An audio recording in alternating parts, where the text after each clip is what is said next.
Good afternoon, everyone. The department needs an additional, at least at this point, 15 minutes, so we anticipate resuming at 1:15.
Welcome back, everyone, from lunch on our final day of this week.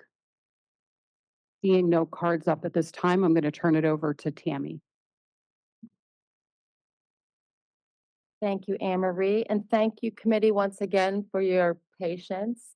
We were aggressively trying to get through these edits so that we could bring them back to you based on the proposal that the little one that was hiding on me, and now it's resurfaced, and some other things that were brought to our attention during the last session. What I'd like to do, we'll pull this up on the screen. And before I forget, I would be remiss if I didn't tell you, we know you want new documents. If you will give us to the weekend, on Monday, we're going to separate out the provisions into their own individual papers with the reg text as we leave it from these negotiations in red lines. If you are proposing to make changes, I would ask that you make sure that your red lines are highlighted in yellow so we can see them, because it's going to be red lines on top of red lines. And I want to make sure we don't miss them. It's easy to miss, and it's also easy for us to have the wrong draft that we're working from. So if you could do that for us, and then get those back to us by the 10th. So on Monday, there will be 16 attachments that will come from our NEGREG facilitator at ed.gov mailbox at some point Monday. And so we'll start using those as the drafts going into the next session. Okay? It'll be all 16 provisions. Now let's go over the reg text that we just spent some time working on. I think you'll be very pleased with some of the changes that we've made based on what you came back to us with, and other things that had an oh snap moment. So we'll just leave it at that. That's what I heard. I heard oh snap. I sure did. All right. So if we'll point our attention to 685-203. We heard you very loud and clearly that we wanted to make sure that with clarity, and these changes will be made conforming where they're applicable. We're just showing you this snippet because we didn't have time to go through all of 203 and get them all done.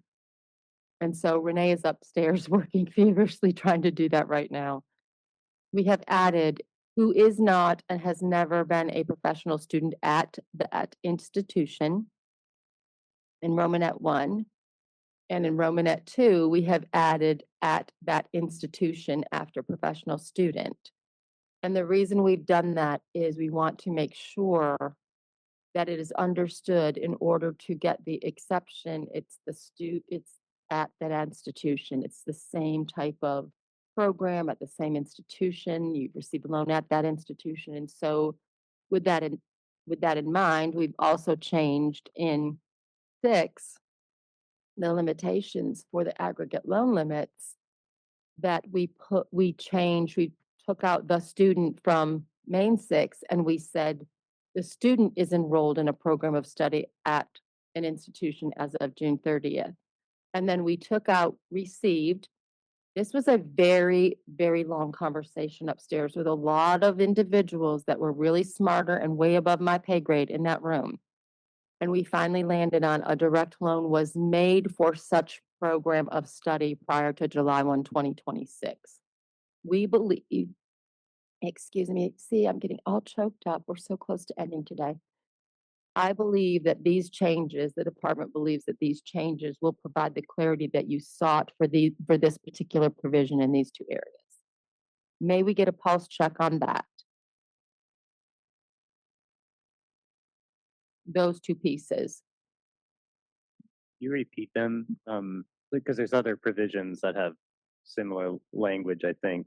Yes. Yeah, And okay. they will all have the similar language. We just did not have enough time to get the whole thing done. And so we're just giving you a snippet of here it is, and trust that we're going to get it all the way through. If we miss one, please feel free to remind us that we missed it. But our intent is to make conforming changes here. Should we say, good job or thumbs up or whatever, thumbs sideways or down, then we can make it all the way through the rest of the section 203.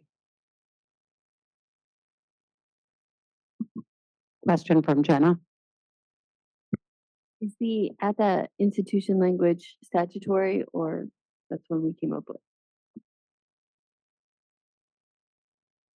It is clarifying what the statute meant. So yes, I mean, I would say in order to get the exception, it is understood, our language before, it was understood that it was at that institution. So we do not feel that it's appropriate for us to clearly clarify here that it's at the institution.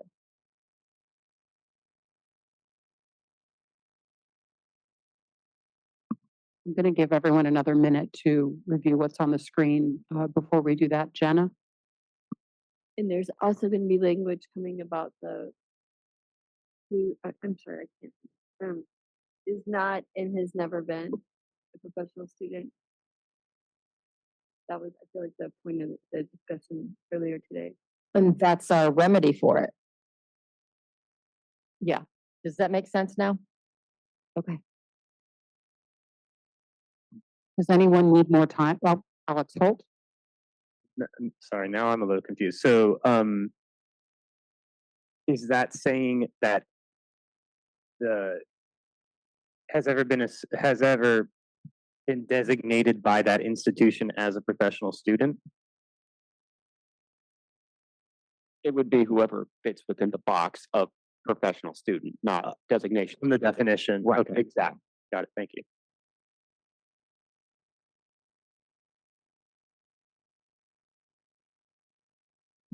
Ashley?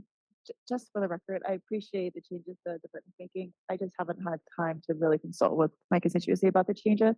So I just wanted to make that clear before we do a pulse check.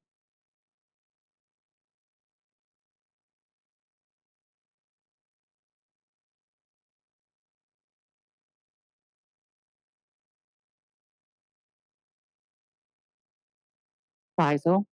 Thank you. Can you just elaborate a little bit further on, because how would a student like medical school or law school operate within this if they were to transfer into like from one institution to another institution? Well, if they're transferring, they're not at that institution. What Yeah, what this, the exception. what this deals with is a break in the continuity. I mean, those who are grandfathered in are grandfathered in for to continue the program that they're currently enrolled in.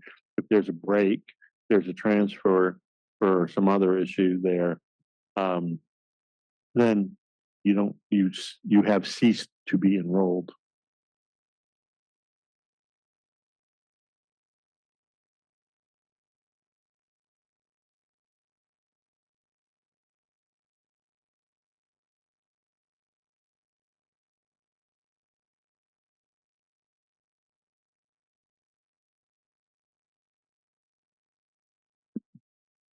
Looks like you may need another minute to digest the changes.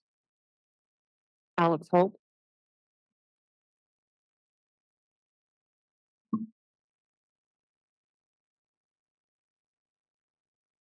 Never mind.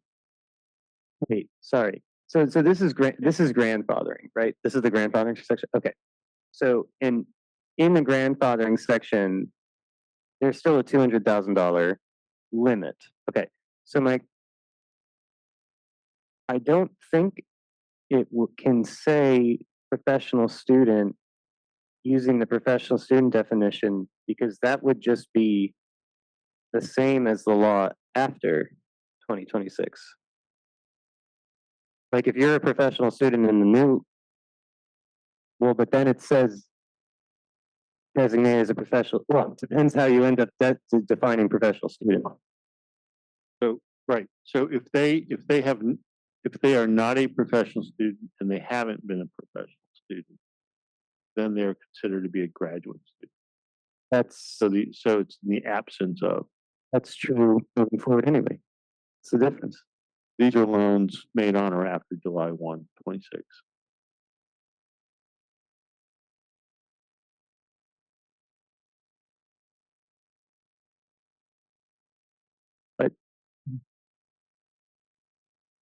The subclause, Romanet 1 is saying, okay, no, but it's still saying who is not and has never been a professional student. So what you're saying there, So read the beginning. I would say graduate student enrolled at the institution on or after July 1, 26, who is not a professional student, 100,000, right? And then in the case of, if they are a professional student, then their limit is 200,000.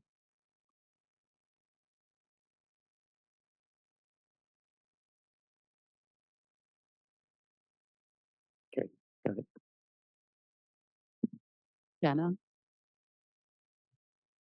So if you transfer in the same program of study to that.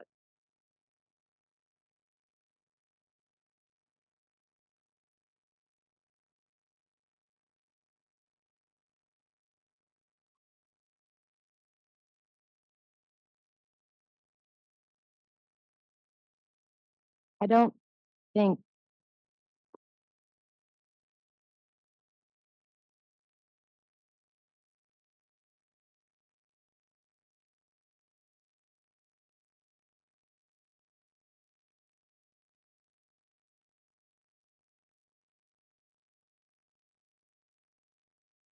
this is just an aggregate loan limit, right? So this is an aggregate loan limit. This particular provision, I believe, is an aggregate loan limit for unsubsidized loans. It's not about the exception. This is about the annual loan limit. So they're a graduate student. They are not, have never been a professional student at that institution. That graduate student is going to get 100,000. If they have, if they are or have been a professional student at that institution, they get 200,000 minus any amounts that the student has borrowed as a graduate school. Are you saying at any institution? I mean, what is the heartburn with the clause? Is it because we're saying here at that at the institution, just for that aggregate limit? Is there some sort of a loophole you're seeing somewhere? So I think um, I very strongly suspect that I'm conflating, but I might have gotten you to conflate as well with this edit. Is what I'm a little bit concerned about now, because obviously if they're a professional student, they can be subject to those limits at any institution. So now I'm confused about that institution.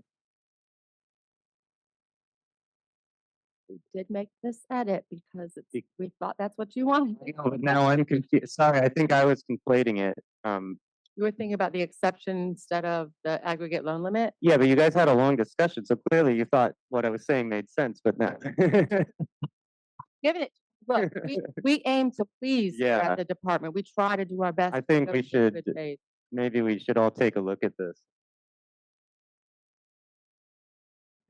Hold on.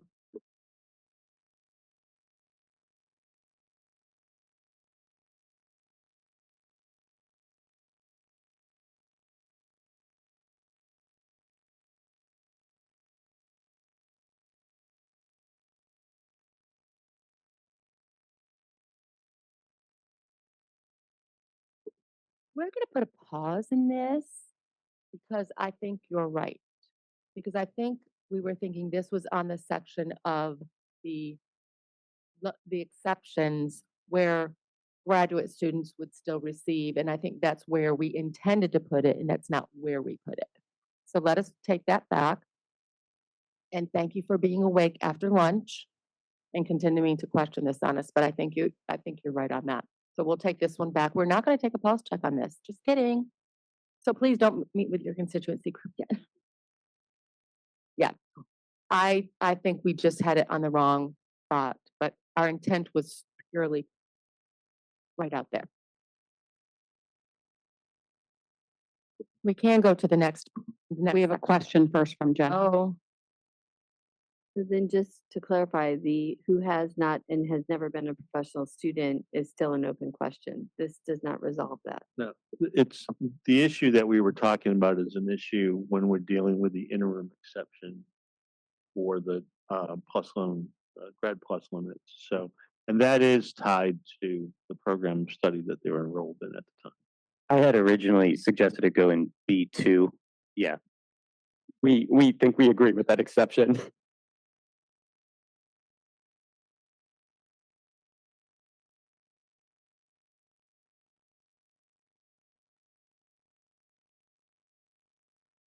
Let's just take that back. And we will definitely try to hammer that out. If we cannot get that in the next little bit, we'll circle back beginning of the next session.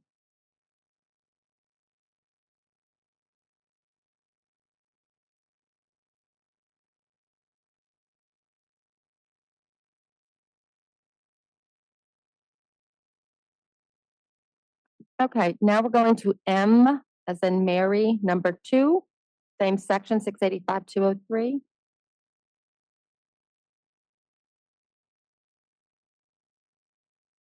We'll look at Romanet 3. You did email, I think we did email these to you as well.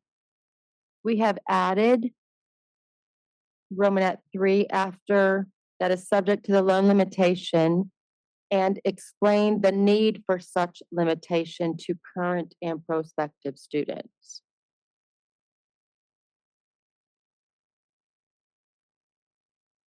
We believe that an institution that has to justify to their students why is in a better position to make sure.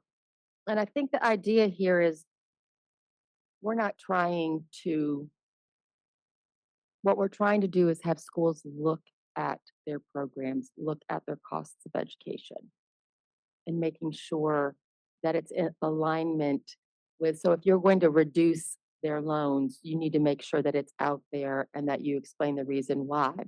Maybe they don't know that that particular program of study is not one that is as good of a return on investment as another program of study. So by making it a requirement to explain the limitation, we think it is informative to both the students and our parents if applicable, and it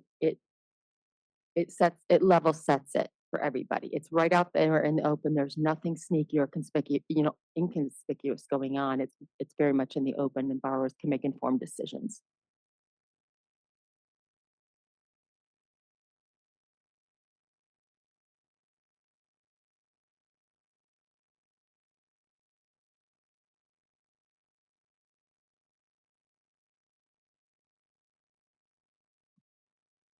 Tammy, would you like a pulse check then on M?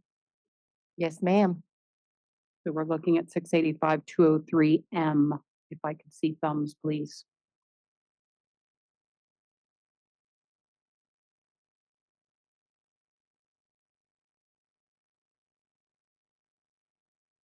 I'm sorry, there's a card up from Deborah. Just a point of clarification for myself. So, M1 for less than full-time enrollment. Okay, so we're only focused on M2? Because I just heard M, I wanted to clarify that. M2. Yeah, not M1. We're not going to look at M1 because we're not finished fleshing that out. We talked about that a little bit this morning. We're still not looking at that one yet. That'll be next session. Yes, ma'am. Thank you for clarifying. Okay, so if I can see thumbs again. Oh, I'm sorry, Ashley. Apologies. We had talked about having a very brief caucus before the pulse check. Okay. With the department. Are we not doing?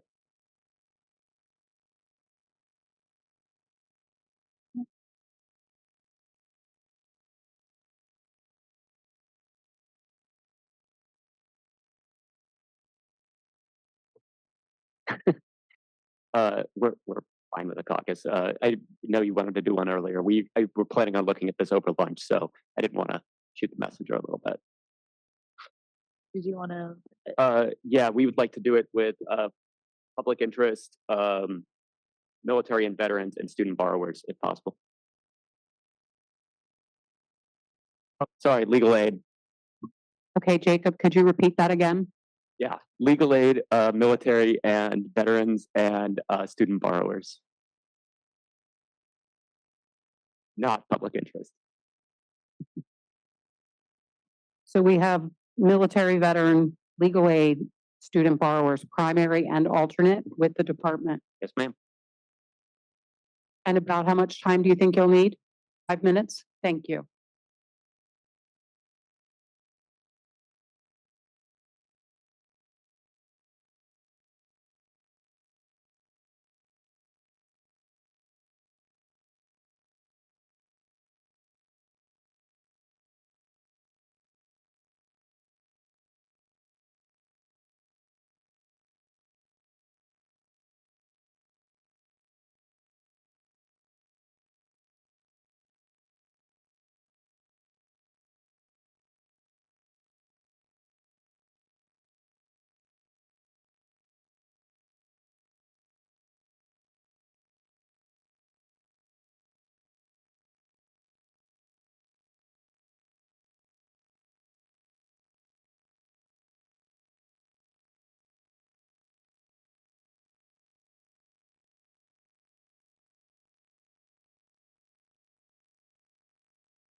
Welcome back, everyone. We have one card up at this point.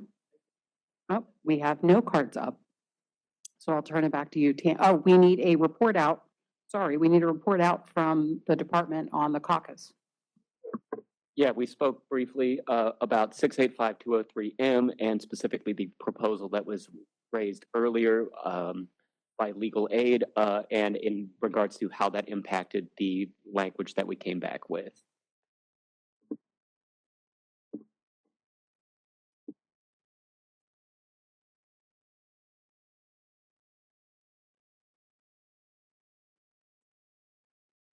Any other comments or questions? Jenna?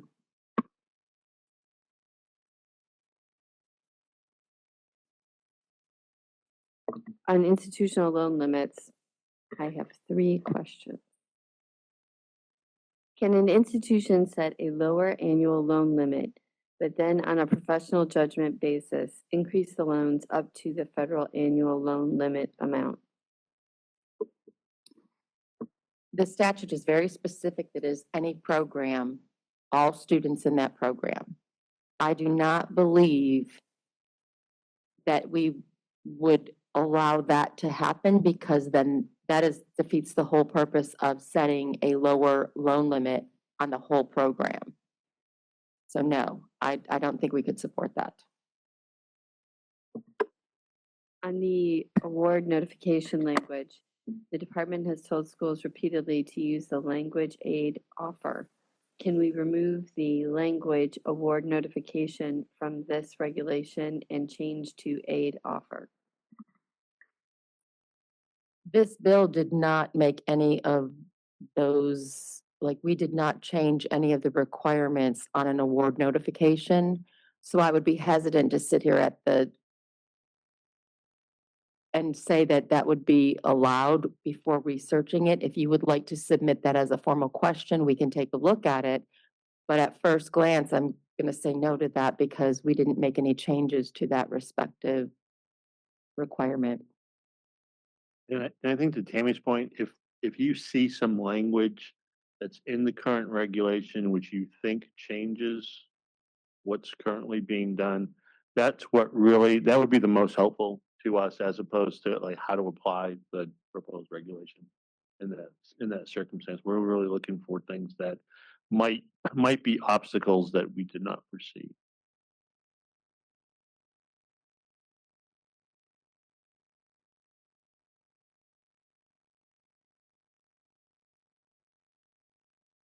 Meaning you don't want to ask it now?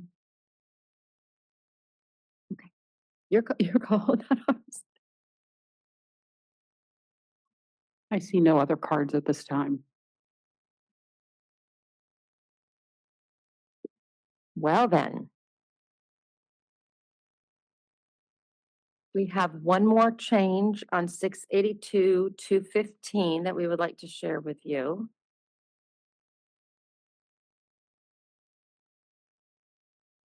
This is on issue paper repayment plans, 682-215 and 685-209.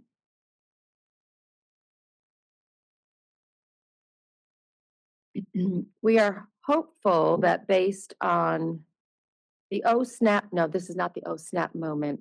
I wanted it to be because I wanted to say that again. Based on something that Alex brought up, and I believe Ashley and or Tamara brought up as well, for us to take a look at, we agree that how we had worded something in the regulations was not exactly as we had intended. So for this provision in E6, if a borrower who is currently repaying under another repayment plan selects the IBR repayment plan, but does not provide the documentation described in paragraphs E1, Romanet 1 through E, it might be EL, Romanet 1 through EL, Romanet 3 of this section, which is the disclosure of federal tax information, we have removed all of the language to the borrower remains on his or her current repayment plan. We've removed any obstacles for this provision that you so delicately reminded us that we should take care of.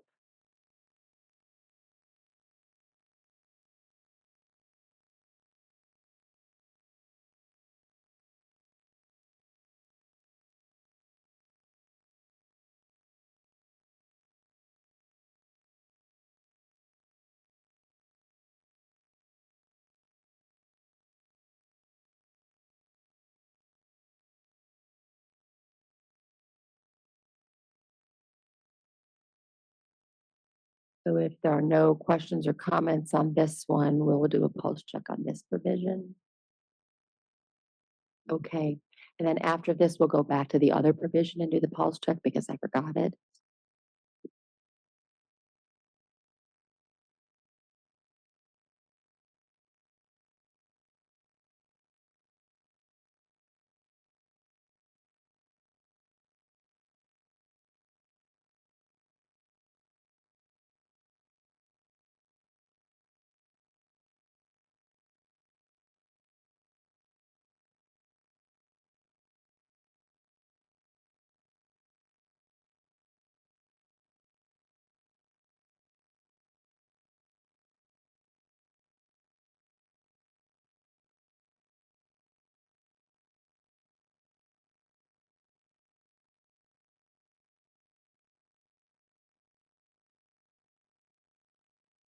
Just let you know what I'm confused by. I don't mean to belabor this. Sorry.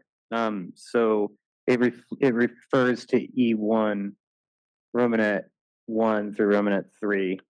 It says does not provide the documentation described in paragraphs E1 Romanet 1 through E1 Romanet 3.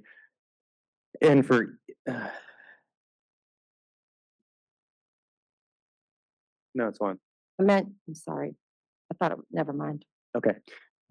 So E1 Romanet 3 says if the spouse of a married borrower who files a joint federal tax return has eligible loans and the loan holder does not hold.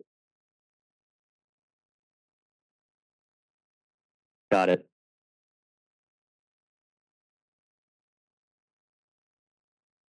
It does. I've had practice with that a lot. Want to take over?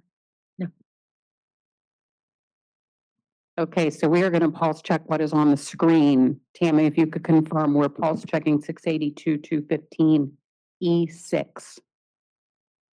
Yes, well, E6, yes, E6. Before I took my glasses off, yes. Okay. If I could see thumbs, please. I see all thumbs up except Alex Ritchie as a thumb sideways. Thank you. Alex, would you elaborate on the sideways?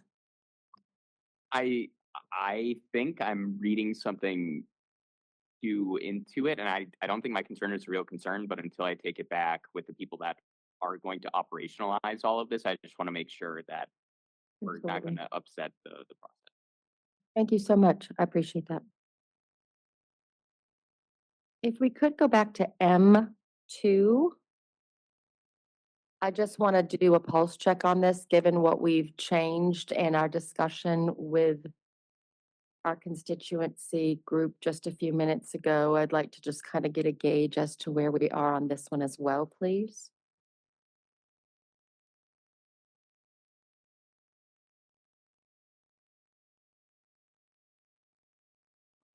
So to confirm, we're doing a pulse check on 203 M2.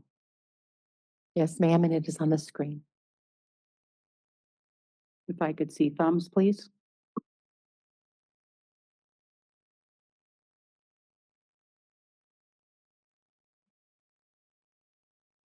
I see all thumbs up with the exception of Ashley with a thumb sideways.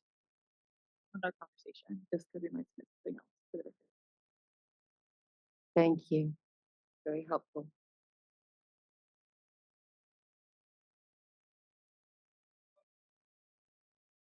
We need to take a short 5-minute break for technical reasons. Okay. We'll resume in 5 minutes.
Welcome back from break, everyone.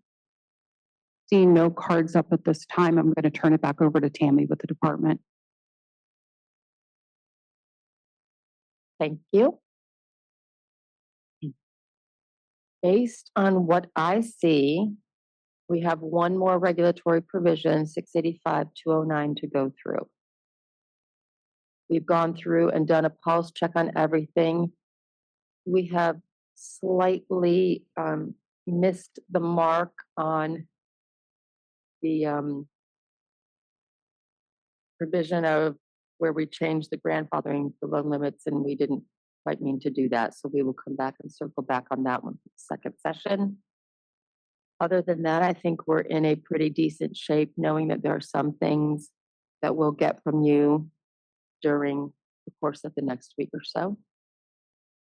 But at this point, we should trudge right through section 209, 685, section 209, which if you were in 685, 215, it's the very next provision in that package. So the loan limits.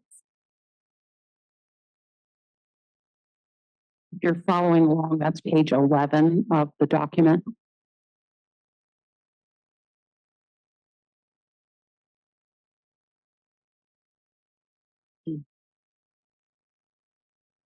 Everybody ready?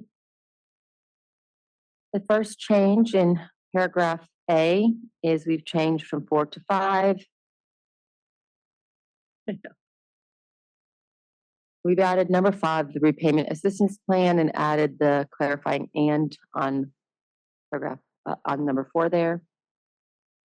We have stated for the purposes of this section, the following terms apply. We've defined applicable amount under the IBR and pay plans means 15% of the result obtained by calculating on at least an annual basis the amount of the borrower's adjusted gross income and the borrower's spouse's adjusted gross income if married filing jointly that exceeds 150% of the poverty guideline. For new borrowers as defined in this section, repaying under IBR or pay, 10% will be substituted for the 15% in the calculation. Base payment under the repayment assistance plan means the amount of applicable base payment for a borrower with an adjusted gross income not more than $10,000 is $120.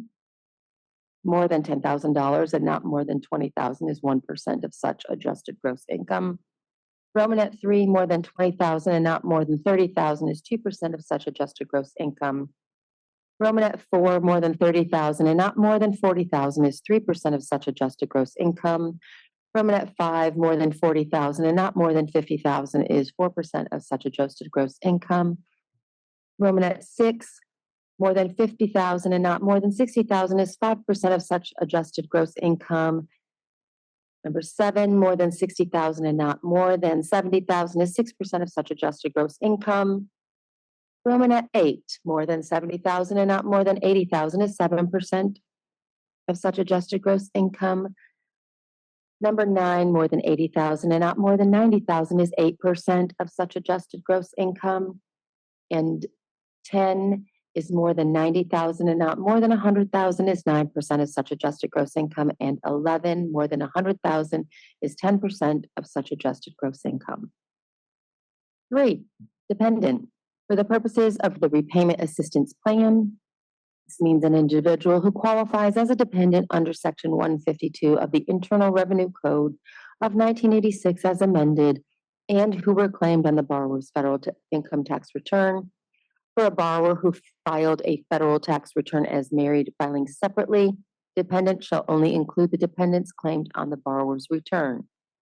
We renumerated 4. 5, we've removed partial financial hardship and inserted the applicable amount in eligible loan. Under Romanet 1, we have removed direct consolidation loan that repaid a direct plus loan or a federal loan made to a parent borrower as an accepted consolidation loan.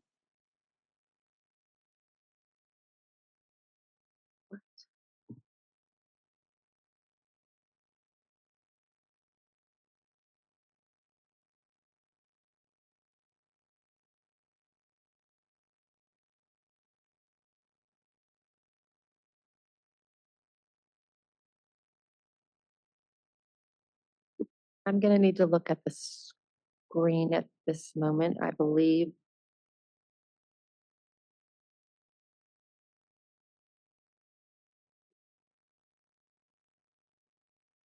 Accepted consolidation loan means Romanet 1, capital A, a FEL or direct consolidation loan if such consolidation loan repaid a FEL or direct plus loan made to a parent borrower on behalf of a dependent student.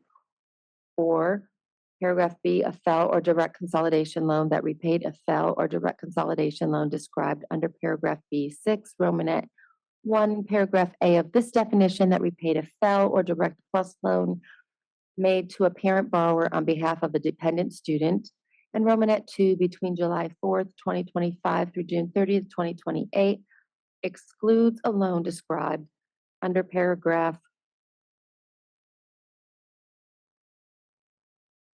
B6 B6 Romanet 1A of this definition that repaid a FEL or direct plus loan made to a parent borrower on behalf of a dependent student, and we've removed between July 4th through June 30th, 2028 excludes, we put a capital, excludes a loan described under paragraph B6, Romanet 1A or B of this definition that was being repaid under any income contingent plan or any income-based repayment plan on any date between July 4th, 2025 through June 30th, 2028. And then we've added income contingent or income-based repayment plans. You will see throughout the rest of this section in apparently really bright green highlights that we have no longer used the acronyms and we've specified the actual plans here. So as we go through this, you'll see that change in corresponding sections. So now we'll go to 7, accepted loan. It means any outstanding loan that is Romanet 1, a federal direct plus loan made to a parent borrower on behalf of a dependent student, or Romanet 2, a federal direct consolidation loan if it repaid an accepted plus loan as defined in this section or an accepted consolidation loan as defined in this section. 8, accepted plus loan means any outstanding loan that is a FEL or direct plus loan made to a parent borrower on behalf of a dependent student. Number 9, family size. We've added plans except the repayment assistance plan. So in other words, here it says for all IDR plans, the family size would be the number of individuals that is determined by adding together a whole list of things that we've never changed. Going to number 10, income, things we haven't changed. We go down to, this is where we've put TKs because we have not had a chance to renumber everything. So I'm sorry, we haven't put TKs, we put number signs because the numbers are coming. But we did not have time when we were trying to get all the reg text ready for all of the restructuring. So we just wanted to read you the new definitions that we had here. And all the cross-reference, wait, go back up. Thank you. So income-based repayment plan means a repayment plan that bases the borrower's monthly payment amount on the borrower's income and family size set forth in section 493, capital C of the Act. The income-based repayment plan is the income-based repayment IBR plan, except for the purposes of this section, the term income-based repayment plan does not include the repayment assistance plan described in section 455Q of the Act. Income contingent repayment plan mean the repayment plans that base the borrower's monthly payment amount on the borrower's income and family size in accordance with section 455D1, capital D of the Act. We've re-enumerated 11 and 12. And so for monthly payment or the equivalent under the income contingent and income-based repayment plans, and we've renumerated 13, new borrower. We have added 13 Romanet 1A of this definition to Romanet 1, and in Romanet 2, we have removed beyond, we've put before July 2014 and obtains no new loan on or after July 1, 2026, and added at the end July 1, 2024, but before July 1, 2026. Does anyone remember what color that is? Yes. White. Very good. Very good. We have removed, see, I told y'all we were still going to get tested on that. Partial financial hardship has been removed. We have remunerated 14 and 15. We've come down to paragraph subsection C. We've added appropriate cross references. We've said paragraphs D2 and D4. In paragraph number 2, through June 30th, 2028, a direct loan borrower who has not received a direct loan on or after July 1, 2026. And then in 3, we have removed the reference to has a partial financial hardship and have put in elects to have their aggregate monthly payment amount recalculated to not exceed the applicable amount. In number 4, through June 30th, 2028, A, and then Romanet 3, removing the reference to partial financial hardship and elects to have their aggregate monthly payment amount recalculated to not exceed the applicable amount, and then removes the and. Adds the and on Romanet 4 and on Romanet 5 has not received a direct loan on or after July 1, 2026. Paragraph 5, Romanet 1, we add after section and before a borrower and through June 30th, 2028. In paragraph A, we remove the semicolon and the and put that in paragraph B. And then in paragraph C, we say has not received a direct loan on or after July 1, 2026. In Romanet 2, we say A, through June 30th, 2028, a borrower. In B, paragraph C5, Romanet 2A of this section shall not apply if that borrower received a direct loan on or after July 1, 2026. Romanet 3, A, through June 30th, 2028, a borrower. And then we've added B, paragraph C5, Romanet 3, capital A of this section shall not apply if that borrower received a direct loan on or after July 1, 2026. Number 6, any direct loan borrower may repay under the repayment assistance plan if the borrower has loans eligible for repayment under the plan. 7, transition from income contingent repayment plans.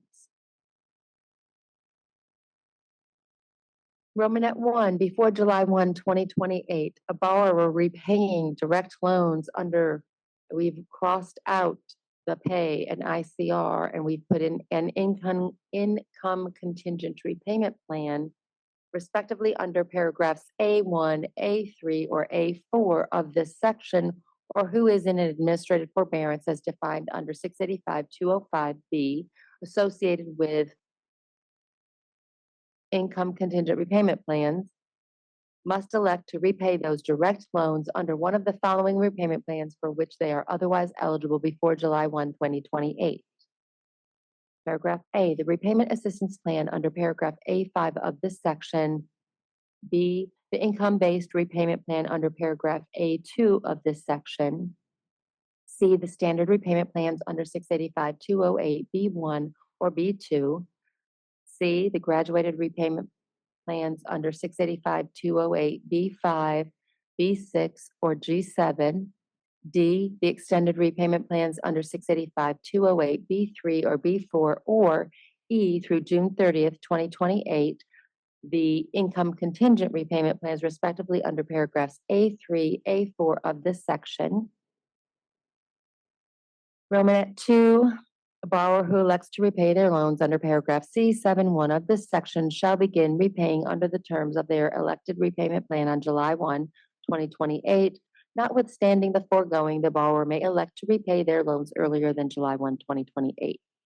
Romanet 3, paragraph A, in the case of a borrower who does not select a repayment plan under paragraph C7, Romanet 1 of this section by July 1, 2028, the Secretary shall require the loans to be repaid under the following repayment plans.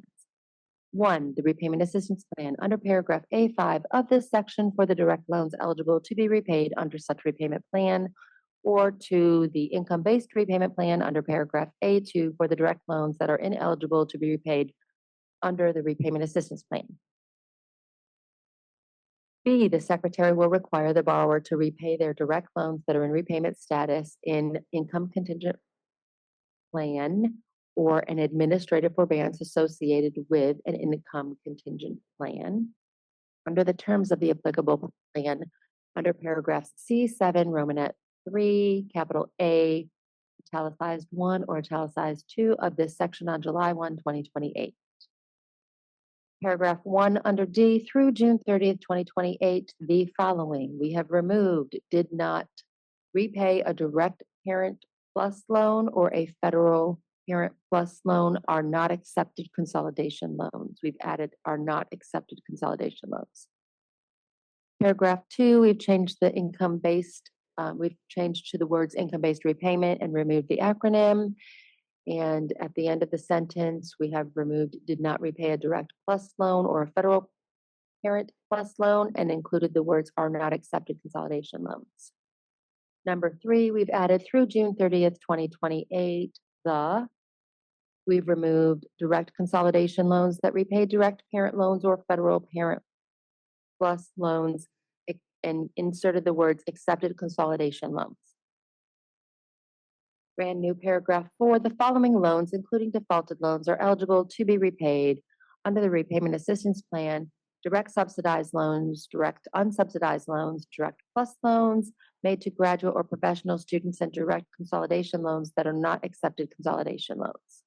Notwithstanding the conditions under paragraph D1 through D3 of this section, only direct loans made before July 1, 2026 may be repaid under an income contingent or income-based repayment plan.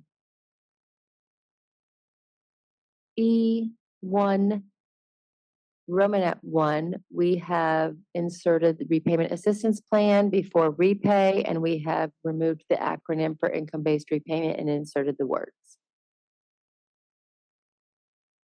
2, Romanet 1, the same change. We've removed IBR and inserted the actual words. New Romanet 3, for the repayment assistance plan, only the borrower's loan debt that is eligible to be repaid under the plan is included for the purposes of calculating the borrower's monthly payment amount as described in paragraph F5 of this section. In F2, we have removed IBR and inserted the words, same thing for Romanet 2, and we've added except that the borrower may repay such loans in excess of 10 years. We've removed the income-based repayment acronym and inserted the words. And 3, in Romanet 2, same thing, and then we've added except that the borrower may repay such loans in excess of 10 years. Number 3, for the repayment assistance plan, the borrower's applicable monthly payment is an amount equal to Romanet 1, the borrower's applicable base payment divided by 12 minus Romanet 2, $50 for each dependent of the borrower.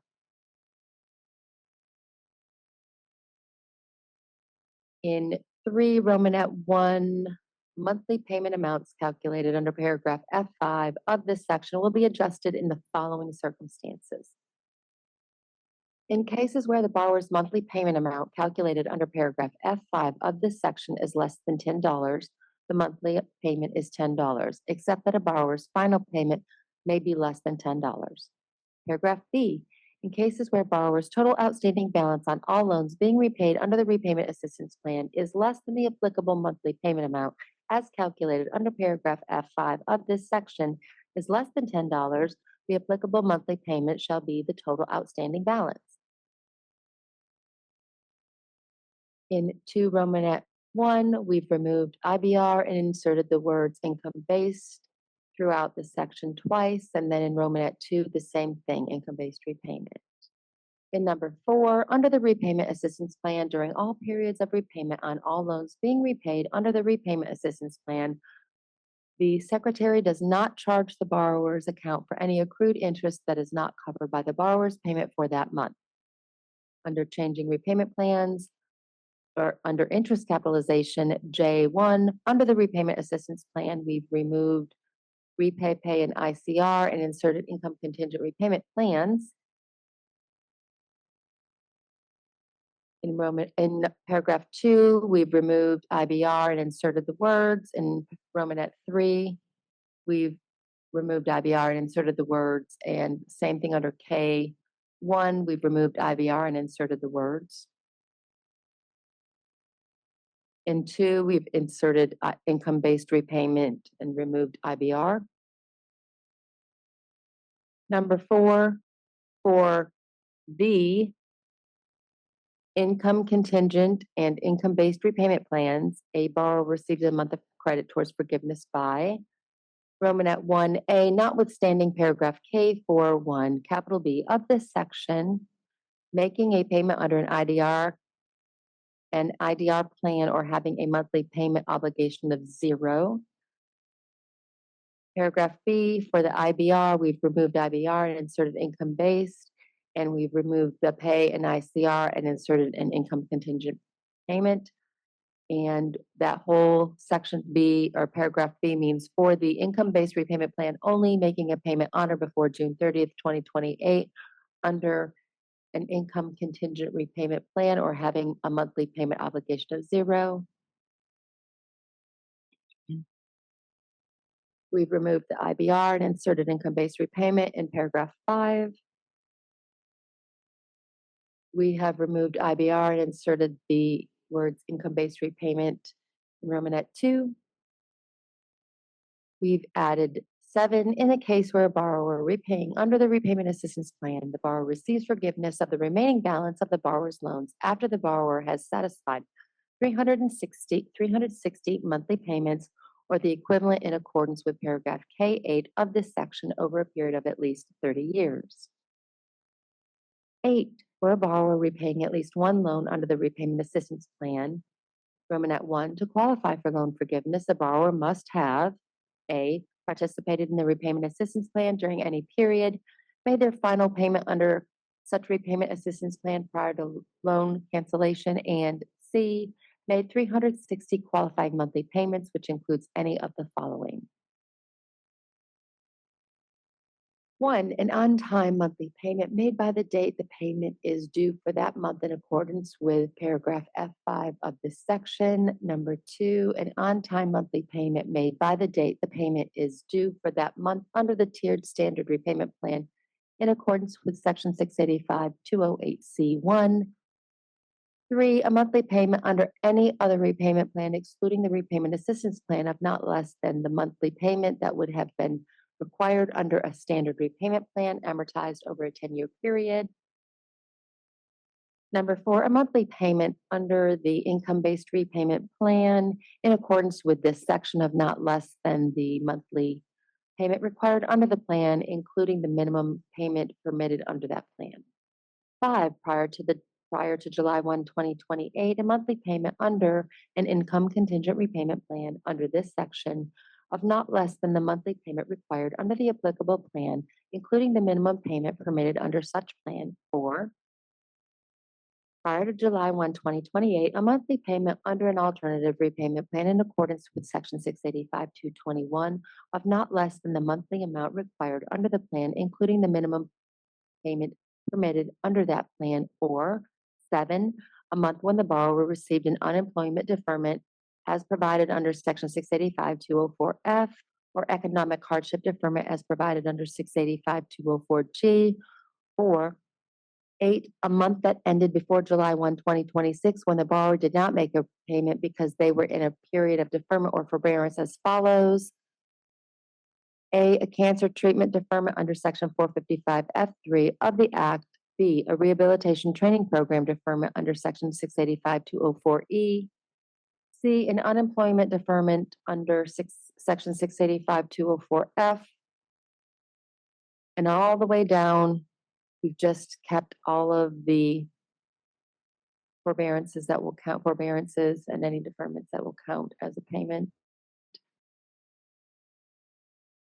L, we've added and their spouse, if applicable, to L1. We've removed sections 455E8 and added and 494A2. We have added and their spouse, if applicable, in number 2 and changed the corresponding cross references there and added to the secretary. Romanet 1 for the income-based repayment plan, we've added the word or. Number two, for the repayment assistance plan, the borrower's income and the number of dependents of the borrower. Number three, we have removed AGI and family size, and we put tax information from the Internal Revenue Service. The borrower and their spouse, if applicable, must provide documentation to the secretary. Paragraph. Recording in Romanet one, progress. Income-based repayment plan, the borrower's income, family size, or Romanet two, for the repayment assistance plan, the borrower's income and the number of dependents. Romanet three, we've removed and. Romanet four, we've added and family size or income and the number of dependents for the repayment assistance plan. Romanet five, informs the borrower of the right of the secretary to follow the procedures in paragraph L3 of this section and in accordance with this section 493C, 493 capital C, lowercase c, paragraph 2 of the Act on an annual basis to automatically recertify their eligibility for an IDR plan. And Romanet 6 informs the borrower of their right to opt out at any time of the disclosure of applicable tax information under Section 493, capital C, lowercase c, paragraph 2 of the Act, and describes the process for affirmatively opting out. In paragraph 6, we add and between income and family size, or income and the number of dependents for the repayment assistance plan. We do the same change a little lower and remove not based on tax information. We remove the acronym for income-based repayment and spell it out. We have and then Romanet 4. For the repayment assistance plan, the borrower's required monthly payment is the amount the borrower would have paid on a 10-year standard repayment plan based on the total balance of the loans when such loans entered repayment. We have added the very bright blue asterisk under automatic enrollment in an IDR plan. We have kind of moved that off because there's no changes that we need to mention here at the moment. We have added O, other provisions. Paragraph 1, for the pay plan, repayment assistance plan, and repay plan, if the borrower's monthly payment amount or the monthly payment reduced under paragraph G3 Romanet 1 of this section is not sufficient to pay any of the principal due, the payment of that principal is postponed. 2 Romanet 2 matching principal payment.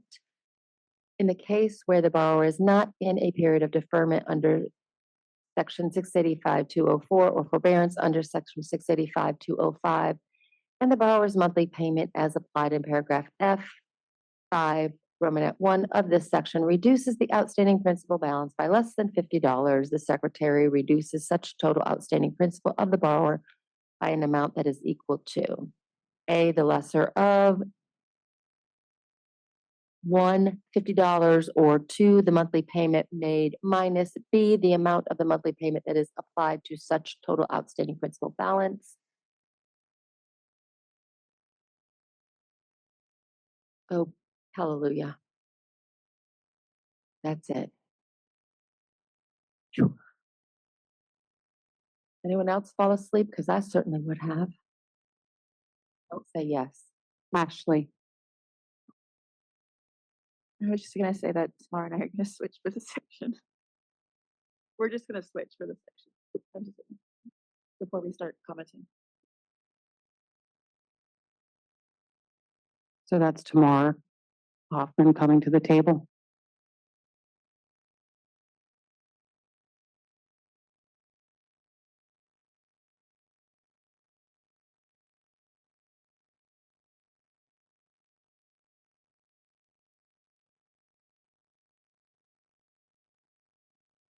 Tamar, Thank you, Anne Marie, and thank you, Tammy, for reading all of that to us. That was a heavy lift, and we appreciate it. There are many changes here, and it certainly seems to be moving in the right direction, which is wonderful. But given the volume of the changes and the questions we have, we were hoping to call for a caucus so that we could informally discuss this with hope that it might resolve things more quickly. who would you like in your caucus? All negotiators is fine. including the department? Yes, absolutely. Thank you. So then I would ask the public to please leave the room while we caucus. And about how much time do you think you would need? 20 minutes. For approximately 20 minutes, and we'll update you if that changes.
Welcome back, everyone. Returning from caucus, I'd like to ask Tamar to do a report out. Thank you. We just had a caucus with all negotiators to review some of the changes proposed to 685.209. There were a number of issues that we reviewed as a group. One was the proposal that the legal aid constituency had previously submitted, where we had asked that borrowers who are enrolling in ICR for the purpose of then enrolling in IBR be permitted to be in an authorized forbearance and make a payment while in forbearance in order to qualify to then move to IBR. We were instructed that the department is not able to agree to this at this time. We then also reviewed some of the other changes, including on page 12 of the new proposed language, where it appears that there's a misprint regarding the applicable payment for the pay plan, and we agreed to come back to the department with some new proposed language. We also reviewed how some of the language may be confusing on page 18 in particular, given that the SAFE regulations are currently enjoined, and there's a little bit of confusion around the section where it says that borrowers who were repaying under the pay plan on July 1st, 2024 are the ones who are then eligible to re-enroll in the pay plan. It's no longer applicable. We propose striking that paragraph and we're told no.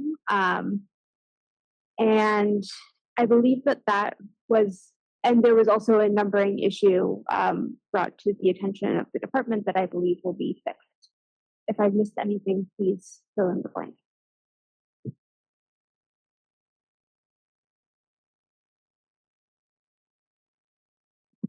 I see no cards, so I'll turn it back to you, Tammy. We have an answer, and then we will do a pulse check. Yeah, we confirmed with our inside the room legal counsel, who was looking at this while we were talking. If you're in forbearance, a payment does not count for the purposes of enrolling in ICR. The reason for that is if you look at the statute itself, it says being repaid. And while we understand that that requires a payment, it also requires you to be in a repayment status for the purposes of entering ICR. Because you were not repaying it before that, you're just making a payment to try to get into the program.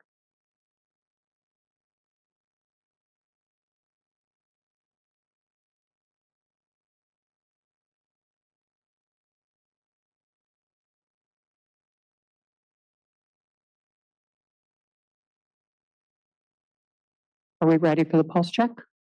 Yes, ma'am. Okay. Pulse check on 685-209. If I could see thumbs, please.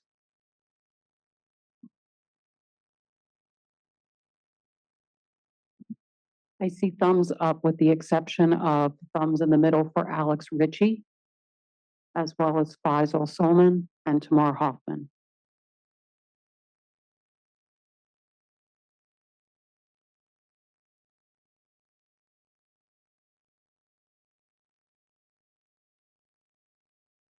Faisal? I would just like to say we expect to vote yes or thumbs up it. We're just waiting to hear back from.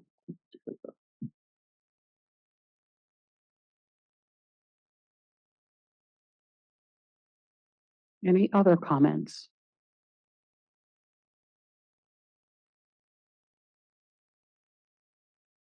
Tammy, back to you. I am really glad we're at this point.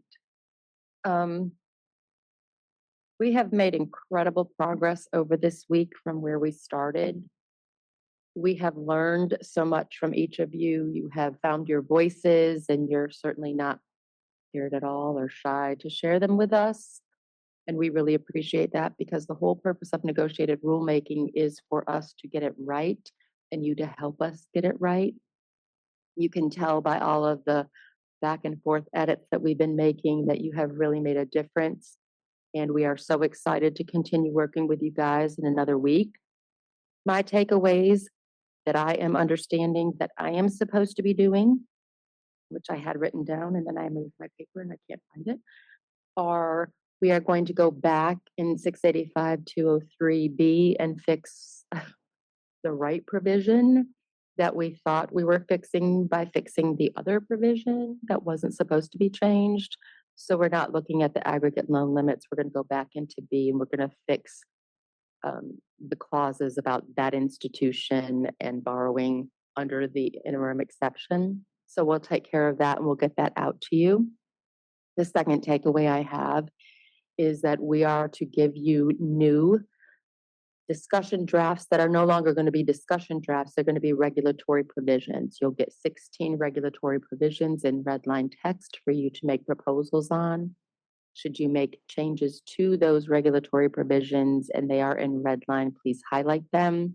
Please include your rationale and please get all of your proposals, proposed reg text, anything you would like for us to consider to us by the 10th so that we can make sure we do all of the things that we need to do with them and vet that all the way up through our senior leadership to make sure that we have things ready for you a week in advance of negotiations.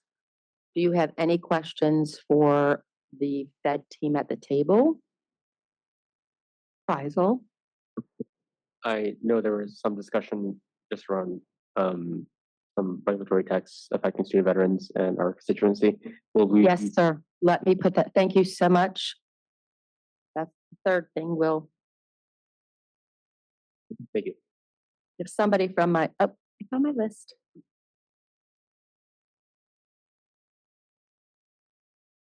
Jenna?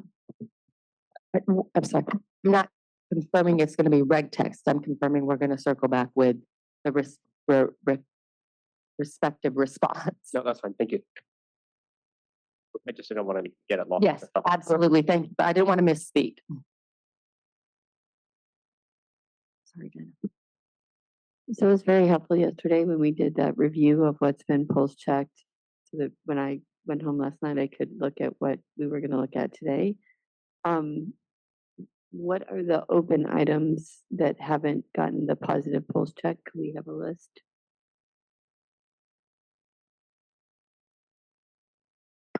Not right now. I do have them on all of the different drafts. And so what we need to do is clean up our drafts first to see what truly is outstanding.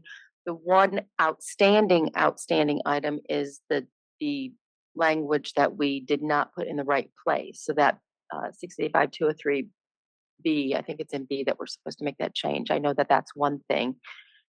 There's not a lot left. We've made incredible progress, but I do want to vet that list with my team, who probably has taken way better notes than I have while I've been sitting here, and make sure that the Fed team and of course our senior leadership is in agreement with what is still outstanding. Professional student definition is one of them. Schedule of reductions is another. But other than those pieces, I think we're getting very close to being able to lock down the reg text, at least on some of the provisions, whether or not you agree with it or not, or can live with it. That's kind of where we want to end up. But I will do an assessment of that. It's going to take me a couple of days. I'm not going to lie. I have another deadline of something, so it'll take me a few days to get it early into next week. But I promise I'll get it to you as soon as I can. Andy? I don't have a question, but have one comment and just an ask for reflection for the department on the topic of professional designation. I know big shock to that. First of all, it seems when Congress wrote that language in the legislation that the president signed, fully respect that. Yet it's very circular to us. So I hope we're not frustrating you, but it seems like Congress punted the ball to the department, and then they go, oh, it's up to the department to decide, and the department points back to Congress. And there's this circular file going on that we can't seem to penetrate at all. And so I just keep pointing to the sentence. Matter of fact, my nightmares on Monday night, where I slept a grand total of 2 hours after Monday's session, no joke. Well, I kept thinking about the words, examples include but are not limited to. Fact is that list, which is arbitrary, was written at a time no joke, when we were still using Blackberries. We were still driving a Blockbuster bid to pick up our videos. And when MySpace was the dominant social media, which tells me the list is outdated and antiquated. We've not moved ahead with what is relevant today, including mental health challenges. And so, again, I think they grabbed something without really thinking it through, punted, it's getting punted back, and I would just ask that we reflect on what's really there. Lastly, just a thank you. I know that you're working volunteering this week during a shutdown. Appreciate that. And also, this is a very unusual neck, Greg. This is legislatively driven, and there's not a lot we can do with certain topics. And so I realize that puts you in a very difficult situation at times too. So just thank you for that, and thank you for your time. Thank you for that.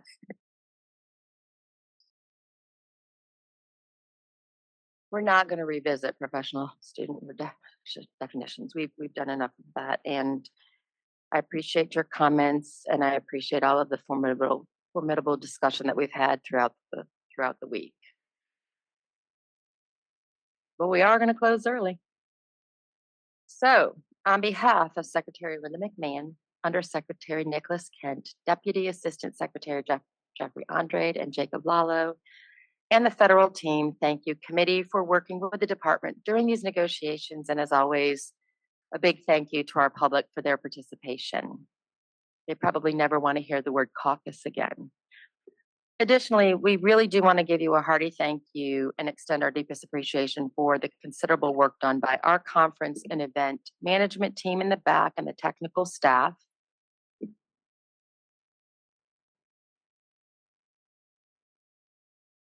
Don't hate me, but if the staff in the Office of General Counsel will stand up. These are people that tirelessly work for us and to help us get it straight. If my team, those of you that are still here, and Eric's team, those of you that are still here, would stand, I could never do what I do without these individuals. And our administrative and auxiliary services team, Val and Amy and Margot, they keep our village strong. And there are so many others across the department who've worked to coordinate their efforts and deliverables for these negotiated rulemakings. And I certainly, let's just give a shout out for Batman and Batwoman. You know you have a true friendship when you throw your friend under the bus and you have to keep coming up and having to address things. So Eric, you're a lifesaver. Thanks a bunch. Next steps, more rulemaking. We'll see you in a few weeks. I'd say monitor the website, but I'm not sure right now that you should do that. So we won't monitor the website until we're back up and operational. And we'll try to communicate with you as soon as we can on the things that we're able to do so on. We appreciate your commitment. And I certainly have had a lot of fun getting to know each and every one of you and working alongside you. Please get safely home. Enjoy your time away. And we look forward to seeing you the next time. And the biggest thank you should go to our facilitator, Anne Marie, for her time keeping us straight, because that is not an easy job. So thank you, Anne Marie. We could not have done this without you. Thank you so much to all of you. Just a couple of other quick notes. The department has agreed to send copies of the most recent version of the draft language in an email to everyone on the negotiating team, the primaries and the alternates, along with an email list to circulate. That would not be today. That would be sometime into next week, just to level set expectations. Again, reminders, and I know Tammy just mentioned this, but I'm going to put in a plug again. Please, if you do have counter language proposals, things like that, the questions that you want the department to answer, it would be most helpful if you could do that by October 10th so they can get through that amount of material. The next session dates are November 3rd through the 7th. It'll be great to have you all back then. Thank you very much for your time and your kind attention throughout the day and throughout the week. It was very nice to work with each of you. It was my pleasure. And I wish you all safe travels home and a very pleasant trip and a good evening. Thanks, everyone. Oh, yes, Sorry, Tamar. sorry, just a really quick process question. In the event of outstanding questions or hypos, is there can we get those back by, let's say, October 7th, so we can submit drafts accordingly by the 10th, or is there a different process that makes sense for the department? We believe we've addressed those, the ones that were. If you feel we've missed something, you need to let us know, because some things we've answered through our reg text.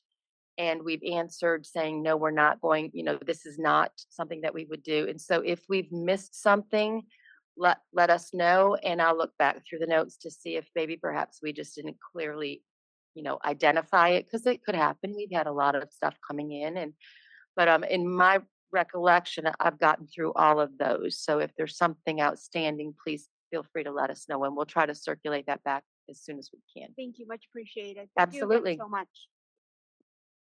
Thank you all. Have a good evening. That's a wrap, folks.